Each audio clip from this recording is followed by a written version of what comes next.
ang papasok na agad tayo dito sa ating Game 2. It's all about the pacing, and let's head on to the draft. Execration goes to the blue side. Evos SG sa kanila naman ang red side at ang 2 picks na magkasunod. Honestly, Evos SG, if they don't ban out Ling in this phase, medyo parang binaril nila yung sarili nila sa paa. Execration, they still looking like they're playing against Blacklist International, but that is to be forgiven. Knowing na, again, Evos SG adapted a lot. Uy, kita tayo sa screen ko. Uy, pero bakit sa atin nanonood si SG? Wow, ibang team yan. Ibang team ba yun? Ibang team yan. Oh, okay, they still ban out the glue. Evos SG respecting the hero pool of Execration. Pero remember, Execration, their first pick. Ang daming first pick material ni Execration. There's the Lunox, there's the Selena, there's the Kufra, and there's also the Benedetta. And looking at the bans right now, no, it was SG, Execration. As you said earlier, Midnight, talagang they're looking towards the same type of bans. And feeling ko, Evos SG, they're still quite confident on how they drafted in first game. Alam nila that it should have worked out for them, pero hindi gumana. They're still sticking to what worked, at least on the most part, and maybe adjust yung mga konting microplay na nagkamali sila na mamaya pa natin makikita. Execration, tatanggalin nila ulit ang Matilda. This is very much identical sa first game bans natin for Execration. Yeah, yun yung sinasabi natin kanina na sobrang typical nito for Execration, that they opt to ban out the Matilda as last kasi tinitignan nila yung viable options, especially when their second pick. Talagang hindi nila pinapakita yung Matilda ban kasi they want to pressure the first pick team to pick up the Matilda. Now, they're on the first pick. They're telling Evos SG na wala kaming balak mag-Matilda like ever, like legit, no? Kasi again, ang mga first pick materials dito for Exe is the Selenas, Lunox. Okay, there you go. The Eve ban. Evos SG opted to ban out the Eve. This is probably a Selena first pick for Execration. Let's see. First 3 bans for both teams, natanggal na nila, and Execration taking their time, hindi sila nagmamadali. Ang daming options na open. You still have the Benedetta, you even have a Jawhead. You can even pick a Kufra if you want to. Ang dami talagang pwede. Well, for the side of Evos SG, para sa akin, napaka-familiar na opponent yung ganitong drafting na ginagawa ng Execration. It's like you drafted for your grand finals para sa the Execration. And Execration, feeling ko nga pwede pa nilang ilabas. Sa tingin nyo ba may ilalabas pa silang Bane Faramis dito? Pag nag-first pick Selena sila pa, hindi. Mukhang ilalabas nila ang Jawhead. Magkakaroon ba ng seminar dito si Chakno kung paano mag-Jawhead? And Execration, they definitely go for aggressive playstyle. And ito, napaka-aggressive ni Jawhead, especially if early game ang usapan. Kanina nga lang do, Midnight, Evos SG, they got the Jawhead pero hindi tayo nakikita ng aggressive rotations from Evos SG. They used that Jawhead a little bit defensively at talagang nag-go lang sila for skirmishes on actual big fights. Well, again, that's the problem of facing a Grok as a Jawhead. You can't literally make any offensive moves without a flicker kasi yun lang yung option mo na mag-flicker, kahanapin mo yung target sa likod ni Grok, then try to take down that target. Kasi nga, ang ginagawa ng Chakno is parang dito. Now, I like the Jawhead first pick from Execration. This is them understanding that Evos SG or Singapore in general doesn't really pick the Selena on the first 2 picks. Lagi nilang tina-third pick si Selena or banned on the second phase. So they opted to go for the Jawhead para makuha nila yung maximized hero pool with Chakno, and they let go of the Granger Benedetta para makuha nila yung Selena. So this is overall good understanding from Execration as to how Singapore likes playing with the 2 picks on the red side. This is quite scary for the side of Execration. This is the tempo setting heroes na hinahanap ng Execration. And if they ever command yung rhythm nga, katulad sinabi natin, if they want to be aggressive, they can. But right now, hero stats ni Harith, it's a 100% okay na. Pwede na. Pwede na. Anong pwede na? Hindi ko nakita. 100% win rate si Harith. Nako, syempre, 1 game pa lang, pero 100%. 4 games. 4 games ba? 4 games. So, match 4 na. Ayaw nga pala, sorry. Akala ko for this match lang, pero yeah, 100% win rate on this Harith, plus a Selena pick from Etomax. So, nabanggit ni Butters dito na merong tempo control ang Evos SG. But for Execration, feeling ko, yung tempo control nila, may skill shot lang. Kumbaga, pag kumagat ang kanilang Abyssal Arrow o kumagat yung eject sa tamang target, mabibreak nila yung tempo na meron ang Evos SG. But I love this Popol and Krupa pick, Talagang gusto nilang tapatan ang ibibigay ng Selena. And Popol and Koopa, Evos SG, that is going to be their Your pick. team is And banned. Execration, Lunox naman na kanila tinanggal. Well, for Evos SG, tinanggal nila yung Lord na pwedeng gamitin ni Kel VJ. Actually, I like the Popol and Koopa pickup from Evos SG. There's no Farsa potential anymore, as they already saw Selena and Harith. Now you have to take out the Lancelot of KLVJ. Even if it's not the best assassin that Execution has played, it's really good against the lineup of Evos SG. Your Popol and Koopa, Benedetta, and Granger, napakahirap labanan ng Lancelot if you have these three heroes. Unless they're willing to let go of the Lancelot and pick up something on the sideline, like for example, the Parats. Para lang may ma-maximize nila yung fact na pwede kasing i-pick ni Execution yung Selena tsaka Lancelot. So most likely parang, alam mo, tinetelegraph lang ni Evos SG. Okay, maglalan Selena sa Exe, ang ganda ng first pick Barat sa atin sa second phase. Yeah, and they ban out the Pakito. Ibig sabihin, inopen nila yung sinasabi mong Lancelot and Execration. They ban out the Farsa, even if it's more of a reactive. Kumbaga, ayaw nilang may kalaban na Farsa on Evos SG side. Now, they have actually ang daming options ng Execration dito ngayon against Evos SG.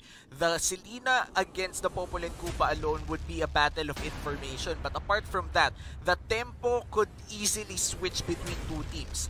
The early damage coming in from Granger and Benedetta versus yung early potential na tumama yung mga skill shots neto ni Selena to the follow-up of the Jawhead. Again, Execration versus Evos SG, based on the first 3 picks alone, talagang magiging ito, ano yung term nyo doon? Yung pag sobrang ma-action bakbakan? Well, balagbagan. Action Jackson. Madami. Hinahanap ko yung term eh.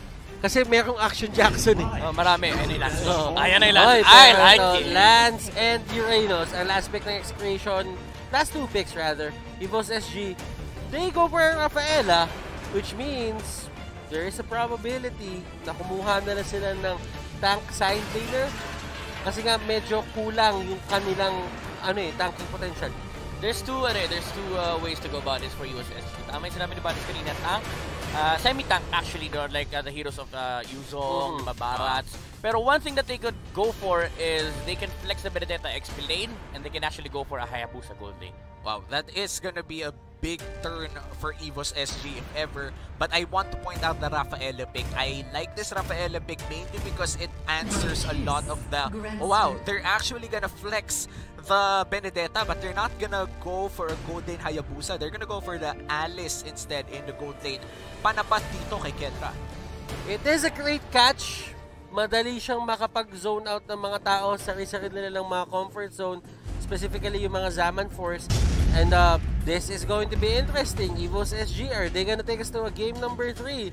But right now, we will introduce the players with their heroes at kung hindi tayo papasok sa Land of Dawn, yung bilog na naman ay lalabas anytime soon.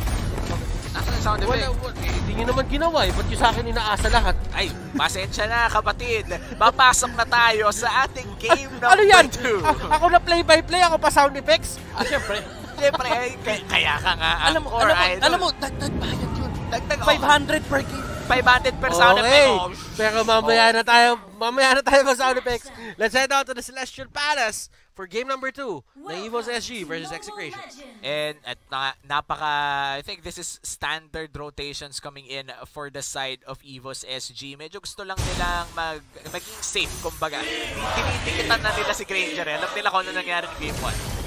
Yeah, you know what? Honestly, I would have preferred the Esmeralda pick for Evos SG over the Alice. Kasi gets ko yung idea. You're against Uranus, pero you're also against a Harem. Medyo losing match na kagad yun for Evos SG. Esmeralda was the perfect pick if they want to go that route, no? Yung mage side lane na kaya lumaban against Execration. But then again, what Alice provides for Evos SG is the constant lane pressure and the mobility factor of the hero. Something that is really important against the likes of Selena's, Lancelot, even against the Jawhead. And Evos SG right now, girl, mukhang babagsak pero very low HP lang pala. Good thing there's a Purify doon just to bail himself out. Pero kasi ang papansin mo dito for Evos SG, dalawang Purify na nila ang down. And this is gonna be big for Execration dahil ang first turtle natin ay magsuspawn ng 35 seconds from now at medyo malayo pa ang cooldown ng Purifies na yun. It's gonna be a big advantage for Execration. Kendra, confidence showing already with that TP. Binabawian no kaninong game 1. Pinatay mo ako. Ngayon lugi ka sa akin sa matchup. Takot ka sa akin. Pero alam mo, focusing on Evos SG a bit more dito, Soul, he is one mean Benedetta player. Isa to sa mga favorite heroes niya, ginamit niya to halos dati. But Soul will just try to get away. Ayaw niya ayaw niya makipagsuntukan. Medyo mas mahaba kasi yung espada ni KillVJ ngayon. Medyo mas masakit. Level 4 na rin ang Lancelot na yun against sa level 3 Benedetta. So medyo egol talaga. They don't want to go for that fight. Pero Turtle bilis bumagsak. Mabilis talaga bumagsak, men. Pero yun, hindi mabilis ang hindi mabilis. Well, mabilis. Mabilis yung pagbagsak. Sa sobrang bilis nga, akala mo hindi na mabilis. Oo, sa sobrang bilis, akala ko hindi na mabilis. Tama yan. But, KillVJ. Nakuha niya yung turtle, pero hindi natin nakikita yung sa baba. So, isipin nyo na lang, siya yung nakakuha niya. Oo nga, and that gives Execration a big gold lead, at least for the early game.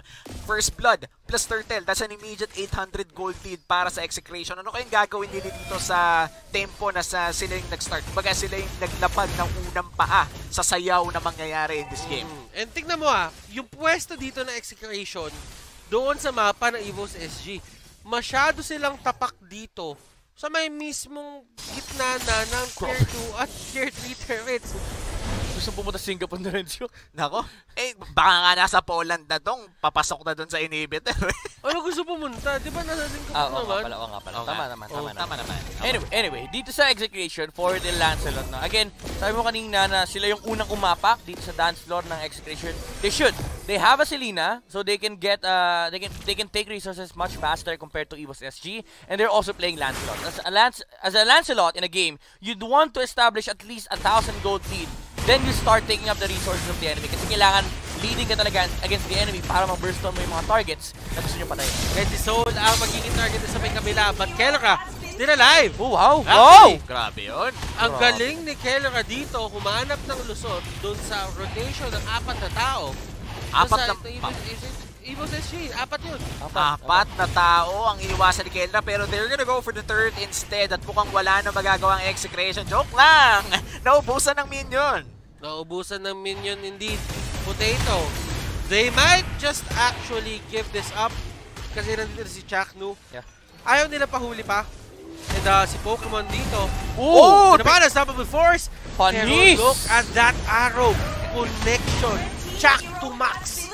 Nako, it's gonna be another Pokemon na nahuli. Game 2 na, gotta catch 'em all pa rin, Buggers. Gotta catch 'em all, Kelra. Wala na siyang torre dito, pero he seems to be happy kasi nakakuha siya ng isang kill and never pa siya nati-take down kahit may 4-man rotation na naganap. And speaking of 4-man rotations, nakaganti naman ang Execration doon sa taas. Actually, habang nangyayari yung 4-man rotation, nagkaroon ng cross-map play si Execration, sila pa nakakuha ng kill. It's a third for a kill at mukhang Turtle pa nga mag-secure ng Execration dito unless may steal na magagana, pero Lancelot yan at truthful na. Napakahirap agawan yan. Thorn Rose, Retribution, lahat ng klase ng burst damage na gusto mong makita, pwede niya ibigay at kaya niya tansyahin yun. Depende sa kanyang damage output. And so, hindi niya kinakaya si Renjo dito. Kumbaga parang Exorcist, binato pa nga si Pokemon, karakatsin mo lang naman. At eto si Pokemon na naman ang pinaka-target, pero hindi nga siya tutumba. And speaking of tutumba, at mukhang tutumba dito si Soul, pero grabe ang damage, Phantom Execution in! And girl, Potato, Kiel, sila ang target dito ni Kiel, pero Kiel forced to go out. Grabe yung ruta niya doon. Grabe yung ruta niya doon. Nakita mo ba yun? Oo, para naka-GPS to. Naka-GPS. Lumiko pagdating sa ganyan. Never ka pwedeng mawala. Sabi sa kanya ng GPS niya doon, pagka-dash mo kay pagka-dash mo doon kay Pokemon, turn left. Tapos, turn right. Si Chaknu, nakahuli ng isang member dito. Soul goes down, Pokemon goes down, and KillVJ wants more! Definitely wants more! And kinagat siya ni Kichudong. Masyadong mabilis, palibasa, naka-smart 5G. Sobrang bilis talaga ng pasok doon ni kuya mo KillVJ, pero nakakagat Kumbaga, alam mo yung pag tumakbo ka ng mabilis sa aso, mas nalo kang hahabulin. Pero sa side track ko lang kayo, sinolo kill ni Entomax si si Soul sa top. Oo nga eh. Nako, alam mo tama, alam mo, pag-usapan natin yan. Sinolo kill nung Selena, yung Benedetta. Gaano ka kalupit para magawa mo yun? At si Renjo dito, naiwasan lahat ng bullets. Pero yung last bullet pala ay tatama pa rin. Nagantay si Potato na mahawakan ng Alice para straight line. Hindi niya kailangan mag-isip kung saan niya itapon. Kung yun yung tipo na pag hindi pa tumama, kasalanan mo na yun. Wala nang slow, na-snare pa nga, and Potato, he lands all of the bullets at mukhang papasukin dito si BJ. Back to execution in! At gusto niya lang talaga mag-take down nung ganong mga minions. Pero, wow, Evos, JPL, tatakbo lang sila. And it seems to me na mas magiging maganda para sa kanila yung pag-take down ng turrets at pag-control ng mapa. Yeah. Again, bumabalik tayo sa signature playstyle ni Evos SG, yung constant pressure sa objectives. And this is where you start seeing the benefits of having an Alice. Kahit hindi ganun kaganda yung start niya sa laning stage, the presence, no, yung threat, na kapag nag-objective sila, may isang hero na pwedeng biglaang pumasok against Execration. And Jack2 going in, ladies and gentlemen. At no. dami niya. And Kelra, Zaman Force, hinahabol si Potato, and Potato can get out. JPL ang pinaka-next target para sa kanila, and Jack2 yung hinahabol kanina, siya na ang nahahabol pabalik. At tatakas na sila doon, keeping the casualties low. Nawala man sa kanila si Etomax, pero isa pa! Pero sinamahan mo pa ng isa. Makulit, pumasok pa ulit at binigyan ng Execration. And Execration akala mo malapit nang bumagsak si Chakno pero hindi siya bumagsak ng walang ganti. Flicker out, binalibad sa buong tropa. Pokemon na naman! At dami sana pwedeng puntahan ni Pokemon doon. Kaso hinarangan lahat ni Etomax. Nako. And Execration, they definitely control the tempo right now. 3K gold lead and a 7 kill lead as well for Execration. At lahat ng turtle sa kanila din napunta. Yeah, honestly, this is something that you would expect on the side of Execration whenever they get Joed and Selena. And gusto ko yung item build-up ni Renzo, yung Brute Force breastplate first item. Siya yung kumaga parang CCTV naman this time around, hindi na si Chakno. Kasi ang trabaho ni Chakno rito is to set up and make sure na may mapapatay kagad sila sa side ng Evos SG. Kaya ang ganda nung play niya kanina, nung akala natin si Execration yung lugi. Pero pumasok pa si Chakno, sabi niya, akala nyo, di ako lalaban Tinapon niya pabalik si Potato para maabot siya ni LBJ at ni Kelra. Slowly but surely, yung members dito ng Evos SG, kumukuha sila ng torre left and right. Habang si Renjo naman, kinokontrol niya itong baba para makuha yung mga turrets. Renjo?